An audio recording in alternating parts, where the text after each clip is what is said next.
So, mag-steam po ako ng isda. Bali, iwan ko anong klaseng isda to. Basta malalaki siya. Tapos, lagyan ko siya ng mushroom. Saka yung ginger na lagay ko, iprito ko muna siya. Oh, so, I have to steam the fish. And I'm gonna use the mushroom and then garlic. I have to use the miso paste also later. But first, I have to fry the garlic. I mean the ginger.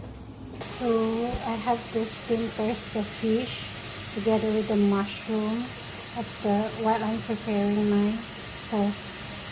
So, kailangan ko muna siyang steam ng maybe about 3 minutes ba at kasama yung mushroom. Ito yung ating mushroom.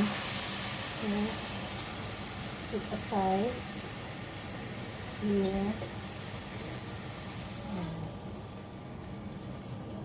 And then, gagawa ako ng sauce niya. I have to make the sauce and mix it there para ihalo po dyan. Ingredients I need for the sauce is miso, then light sauce, and ginger, the fried ginger. So first, isa ko lang itong have to sit the miso like this one para matunaw siya. So melt it, but it looks like very hard to melt it. Then I have to add some light sauce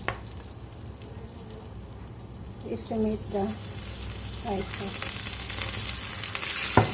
Then we add a little bit of water.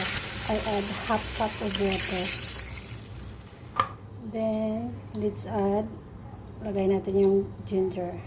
Let's add our ginger here. Then now, while the sauce is boiling, we can add to the steamed fish. So, ilagay na natin siya sa ating isda. So, we're ready to add our sauce. Yan, ilagay na natin siya.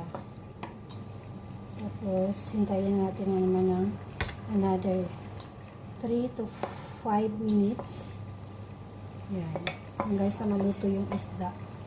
You have to wait for about 5 minutes until the fish is fully cooked, and then ready to, after that you can eat with rice. Thanks for watching. So guys, this is now our steamed fish, the mushroom and the fish and the ginger. That's it.